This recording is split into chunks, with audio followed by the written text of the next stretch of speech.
Let's do it. All right.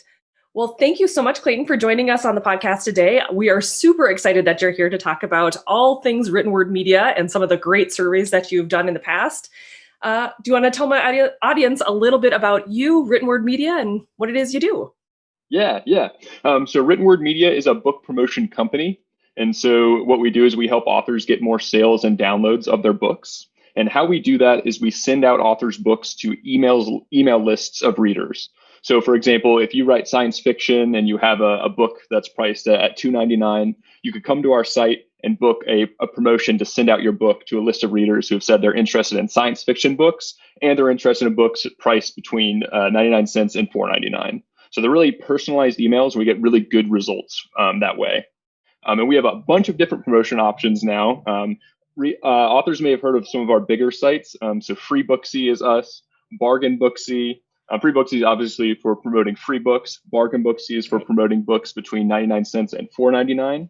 We also have New Books for promoting new books that have been released in the past 4 months. We have a launch package that really helps give your book that boost when you first release it. We also have a Red Feather Romance, which is for promoting steamy romance books.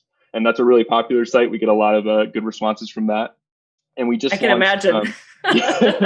Yeah, it's a really highly engaged audience. And we actually just launched a Red Feather Romance series promotion, which is where we send readers to your series page on Amazon or another retailer. And we see fantastic results from that. So if you have a steamy romance series, I really encourage you to check out that series promo and definitely send us an email if you have any questions. But I think we're going to see some really great results from that this year. So yeah, that's the top 4. And then we also have Reading Stacks for promoting books that are enrolled in subscription services like Kindle Unlimited or Scribd. And then finally, our newest site is Audio Thicket. And Audio Thicket is for promoting audiobooks. Wicked. That's new. That was one of the ones that I didn't know about when I was going back through and looking at the services again. I was like, oh my goodness, that's awesome. That is really fantastic. Yeah, so we have a bunch of different options. And what I do at Written Word Media is I'm a digital marketing manager.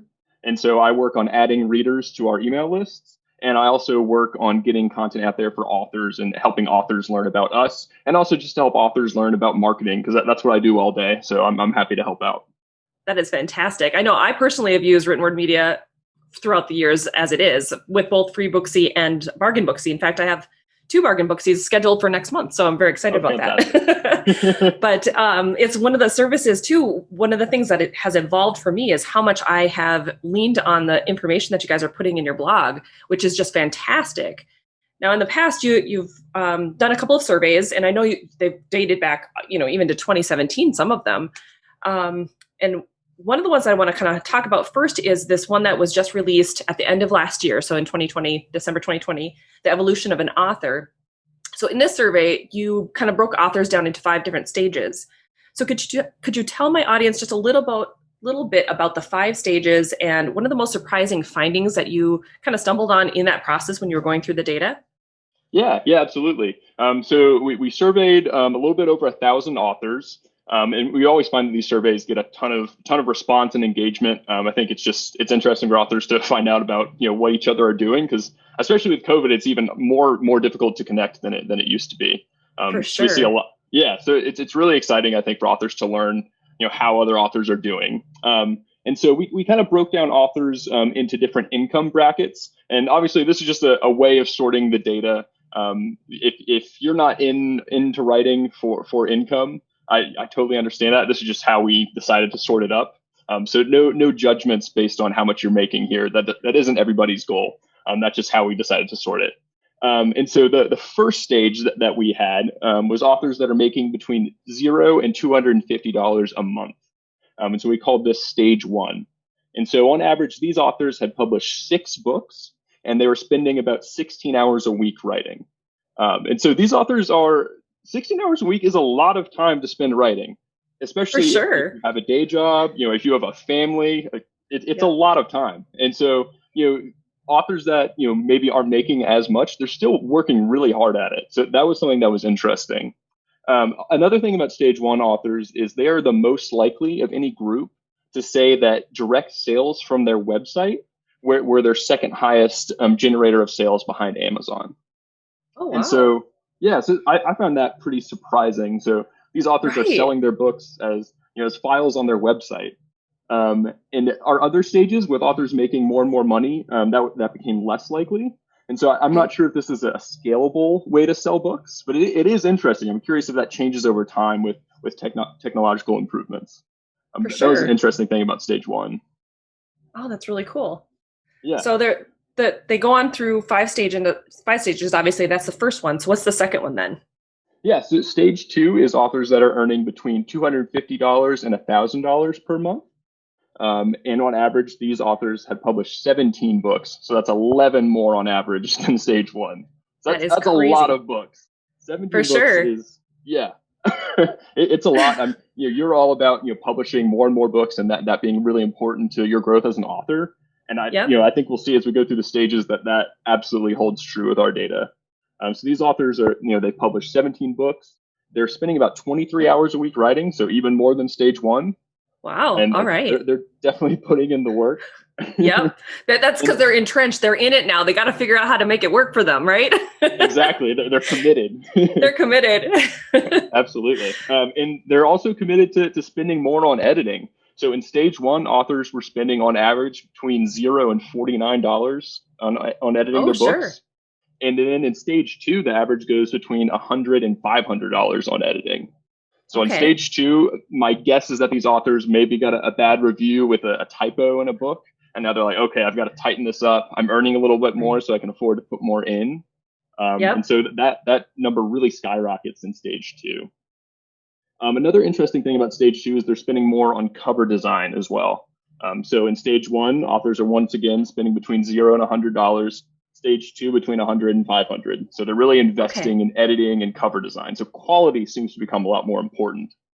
I think part of that might be too, because they've realized, okay, I'm not earning what I was hoping to earn when I just, put it out there, those first couple of books. How do I make it better to be able to start earning more? And I think one of the first things that people are told and think about is obviously make sure that your product is as solid as possible.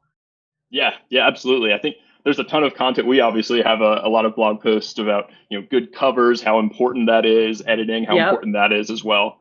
So I think, stage two, especially, I think, when you're making a little bit more money, you just feel a lot more comfortable investing back into your business. And so I think with a little bit more income, that makes a big difference there as well. Awesome. Well, I think that is an area too where a lot of people kind of are stuck in that stage two for quite a while as they're trying to build that backlist and try to get past that 17 book hump and get over that and try to get into that more substantial income part, which then leads us into stage three, which is which realm? Stage three is authors earning between $1,000 and $5,000 a month. And on average, these authors have published 29 books, up from 17 in stage two. Right. So it's so many books. It's such a large jump. Stage one, we're at 6 books. Stage two, we're at 17. Stage three, we're at 29. 29 books is a lot of books. It is a lot, a super lot. Can you imagine trying to only publish a book a year? That would take you like your whole lifetime. Absolutely. And so, these authors, they're spending around the same amount of time that they were in stage two. They're spending about 23 hours a week writing.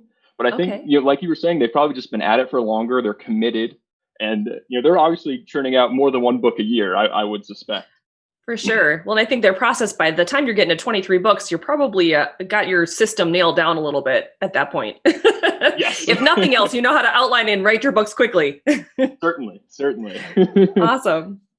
Okay. And so stage three it's an interesting stage. They're spending even more money on editing and cover design. And stage three, they're spending about 10 hours a week on marketing. And that's about the same that they were doing in stage two. So the difference between the two stages really does seem to be that number of books published and maybe some quality improvements too, because they're really not spending more time on marketing. Gotcha. So when you talk about marketing, what do you think is the biggest player when it comes to like the time spent marketing? Do you think it's advertising and promotions, or is it more like trying to get the social media and newsletter stuff going? So I think it's hard to tell. I think every author is different. I think across every category, authors ranked promo sites as the most effective marketing strategy. So that's good to hear for us, sure. obviously. Right. I like to think that promo sites don't take up that much time. You can book a promotion with us in 5 to 10 minutes. So I don't think it's taking that much time. I think, like you said, I think running ads on platforms like Facebook, Amazon, BookBub, that can be really time consuming, and trying to build your email list as well. And building an email list is a great strategy. We all know once you have somebody's email, you have a direct line to them for free. Right. So I think there's kind of these more time consuming marketing tactics that authors are spending time on. For sure. And I would say that like what really kind of comes down to the strategy part too, because promo sites, while they're super fast to do, if you want to do them effectively, you have to really kind of think about your strategy around it. And sometimes that means planning ahead to make sure that those dates aren't booked out and all of that stuff. So it does take a little bit of forethought and insight in order to make everything happen in the way that you actually want it to happen. Absolutely. Yeah. When you're building out a promo stack, you've got to make sure that everything falls in line. And I guess if you're working with multiple promo sites to build your stack, it definitely gets a little bit in the spreadsheet territory there. And that could be right. A little time. For sure. I think that's where Reader Links, that site, comes in pretty handy sometimes too. It can keep it all handy for you. Absolutely. Okay, so what's stage 4 then? Stage 4 is authors earning between $5,000 and $10,000 a month. So These authors are making quite a living off of their writing. Are they all romance authors? Please tell me they're not all romance authors. I actually don't have a genre breakdown. I would suspect a lot of these are romance authors, though. Romance authors, they do quite well, it seems. And so on average, they publish 36 books, so Holy 7 moly. more than stage 3. 36, nothing to sniff at there. That's a lot. For sure. Yeah, and these authors are spending about 26 hours a week writing, so only 3 more hours than stage 2 and 3. But they're definitely still really committed to writing at this point. I would definitely say so. At that point, you are just like nonstop. I would be going, and that's it. That's all I'd be doing. I wouldn't be doing anything else.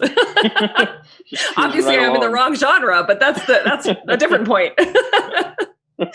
Oh my goodness! One change that happens in stage 4 is 42% of these authors said that Facebook ads were an effective marketing technique. And granted, that's not a majority, but it's much higher than stage 3. Stage 3 was about 32% said they were effective. And my thought here is that these authors are established enough to have audiences that they can target on Facebook. And so they're a way. Ooh. For some reason, you cut out there. How about now? Can you hear me? Oh, there we go. Great. You're back. Okay. Let's start that one bit. At the top. Yeah. So those authors are established a bit, I think is where you had started that. Yeah, so these authors are established, and I think they have audiences that they can target on Facebook. So lists of email addresses that they can target with their books, and they can build lookalike audiences as well. So that's my guess with why Facebook ads suddenly get more effective for these authors. I think even it could be them, investing a little bit more into themselves and learning some of it, unless they're hiring it out. I mean, maybe at that point they have a PA and that PA knows how to do it better, or a company knows how to do it better. But I could see that. Yeah, for sure. Because as you get more equipped with your writing style in your platform itself, now you start kind of pivoting to, okay, how can I make this more effective in advertising? I know most of my author friends and my audience will go into learning how to manage these things and how to actually make them more profitable. So that could be part of it as well. Yeah, absolutely. I think experience plays a big role. I know that, I've only gotten better at running ads with time. So that's absolutely part of it. For sure. And let's see here. So I think, stage 4, they are more likely to have a PA that's helping them with marketing. But stage 5, if we want to move on. So these are authors that are earning over $10,000 a month from their books. So they're doing quite well. They are the most likely, as you would guess, to have an assistant that's helping them out with their marketing. Right. So I bet their hours go down, but the PA's hours go up. Exactly. Yep. Precisely. And in stage 5, one interesting thing is these authors were the most likely to say that writing the book was the most challenging part of the publishing process. Every other stage said marketing, right? Yeah. And marketing was still the most challenging for stage 5, but writing the book was second. And no other stage really had writing the book that high. That is crazy. I can only imagine what it would feel like when writing the book is the hardest part. Right. I guess they just have everything else so well oiled that their focus returns to writing. They're like, this isn't that bad, but it is the hardest, I guess. Yeah. Wonderful. Well, I can't wait to get to that point. That's my goal to be striving to myself, and I'm sure my audience as well. Oh my goodness, that's fantastic. Yeah, it sounds delightful. Yeah, the Stage 5 authors, they publish an average of 42 books. And, with their focus on writing, they're spending the most time writing. They're spending about 29 hours a week writing. So they're Wow. writing basically full time. For sure. Well, and I bet you they're putting out as many books as quickly as possible, doing that part as well. I could see that why that would also be the hardest part, because it's trying to keep track of the whole steam engine that's going, kind of runs away from you if you're not careful. And it's like when you're constantly trying to output to keep or maintain that level of output, it gets to be a bit stressful. Absolutely. Yeah. Especially if you're writing late in series and you have to keep plot straight from, many books previous. It Right? gets complicated fast, I guess. I would imagine. Holy cow. Okay, so one of the biggest areas I wanted to ask you about in that last survey was addressing the elephant in the room. You obviously talked about it briefly, was COVID. Mhm. So could you explain to my audience what your survey's findings were in terms of sales, like what we're planning for and what's the overall outlook for this next year? Yeah, absolutely. So we were really curious to see kind of how authors were doing with COVID. Obviously, a huge change to every part of life in the past year. And so we asked the question, how would you characterize the impact of COVID-19 on your book sales? And overall, most authors said that there was no noticeable change. But if you were a high earner before COVID, you were more likely to say that your book sales had increased. And if you were a low earner before COVID, you were more likely to say your book sales had decreased.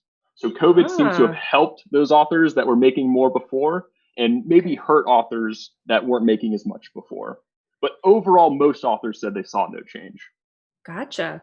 I wonder if that's because of the people who are obviously earning a lot more have more books on their backlist. And so they're able to kind of saturate that market a little bit. So when people were kind of flocking towards, give me something to get me out of this situation, they could hop into a series and just kind of run with it for as long as they wanted to, or hop from series to an author that they really liked and enjoyed. Where if you only have a couple of books and you're kind of in that beginning stages, it's a little harder to kind of go through a whole host of books if they're not there yet. Yeah, I think that's absolutely right. I think another thing could be, authors that aren't earning as much likely have, a day job. And if that's impacted by COVID, it makes it really hard to focus on your writing or kind of your side hustle of publishing and running ads for your books. So I think, authors that were earning less were probably more impacted personally by COVID. So I think there's a whole range of reasons why this could be. Yep, absolutely.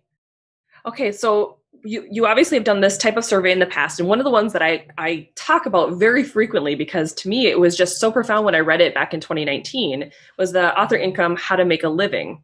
And so I talk about that, like I said, all the time. And in regards to how do we as authors make more money, because I think my audience really is kind of looking to have their author career also pay them back, and to be something that does become more of a career choice versus just a hobby that kind of is in passing. There's probably a few of them that are just doing it for the fun of it. I know my husband is actually one of those, but I, however, on the other hand, want to make this thing like be as big as possible because I love writing so much. Right. But one of the things that really kind of surprised me when I first read it is obviously this concept of, in order to make a living, you have to write more books. And I think it surprises most authors that really, because we're always thinking about what's the missing element when it comes to why am I not earning, the $5,000 to $10,000 a month yet? Why am I not there yet? And it really is, the missing ingredient has to do with write more books. You have to keep going, write more books. So when you guys were first kind of going through the data in the very beginning, did it surprise you that really ultimately that missing key is just keep swimming, just keep going, and eventually it's gonna start paying you back a little bit because you have that market saturation? So the 2019 survey, this was the first survey that I personally conducted for Written Word Media, and I think initially I was surprised, but the more you think about it, the more sense it starts to make, right? I think we're constantly kind of told that, I just did this thing with Facebook ads and it's really working for me. I did this thing on Twitter and it's really working for me. And I think there's a lot of kind of sexy marketing techniques that get a lot of buzz. Yep. But it's not as fun to tell people, well, you just need to write more books. It's not an exciting new thing to tell somebody. And so I think there's kind of this like media and social media bubble around marketing and how important that is that kind of elevates its importance in a lot of authors' minds. And when it comes down to it, obviously, the more books you have to sell, the more money you're going to make. It does make sense on just a very basic level. Absolutely. For me, it was one of those eye-opening moments where I was just like, I think I had at the time, the one series was written, and then I only had a couple of miscellaneous books after that they were in the same world building, but they were not technically a series. And so for me, I was just like, what am I missing? There's got to be something I'm missing. And I know that was a trend that almost every one of my author friends were feeling at the same time too. And then when I read that, I was just like, oh my gosh, duh. It was literally just duh. Oh my gosh. Why? It was like, you're so like entrenched in the trying to learn and trying to like make everything work that it was the elephant. That was the elephant in the room at the time, where it was just this big thing where you're like, it should have made sense. Okay, then. Right.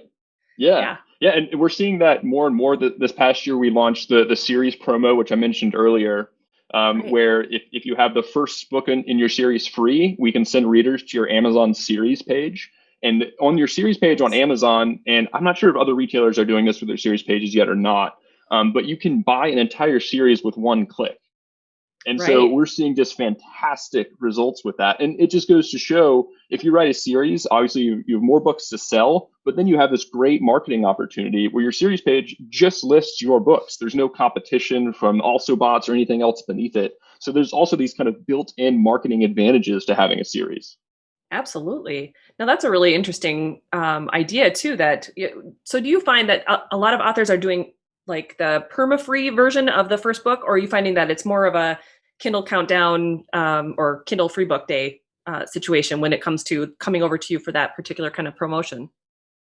Yeah, I'm not sure which is the more popular. In our survey, we did see that authors that were earning less were less likely to think that free was effective, and authors that were earning more were more likely to think that free is effective. And that makes sense, right? Because authors that are earning less have published fewer books, and so they get fewer purchases from a free book promotion. Right. And so an author that's making a lot and has published 42 books, they give away one for free. The reader, it's like no big deal, right? Absolutely. And so I think it really varies by author. It is interesting though. For sure. Absolutely. Okay, so moving on to one of the newest things that I have read was the top 10 publishing trends every author needs to know in 2021. And so you published these 10 trends, and I know which one I was most surprised by, but could you fill my audience in on a few of the ones that you found most interesting and most surprising when you were kind of going through what you see as the trends for this year? Yeah, absolutely. Well, I'm excited to hear what you were most surprised by, but I think kind of the one that I'm most excited about is the competition between big marketplaces for authors' businesses. So in 2020, we saw Apple kind of relaunch their author portal and start to make this push towards getting more indie authors on their platform. Late in 2020, we saw Google redo their reporting interface, and that was a big thing for authors that are publishing on Google Play. And then after we made this prediction, Nook moved to a flat 70% royalty rate, which increases the royalties for a lot of authors and just made it a lot less complicated. The royalty rates on Nook used to really confuse me. And so you kind of see these big publishing places kind of competing for authors and kind of saying, hey, Amazon's got a good thing going here. What can we do to get some more authors on our services? And so I think this competition between publishers is going to be really, really good for indie authors. I agree. And actually, that was the one that was most surprising to me. And what was interesting was literally, I think a week before that came out, I was a part of, I think it was, I can't remember where I saw the initial request, but they were saying, hey, Apple's doing this webinar, and they want to know if indie authors want to come hop on and have a conversation and learn a little bit more about the platform. And so I had hopped on the webinar. At the time, all of my books were in KU, and I was kind of toying with the idea of moving a few of them.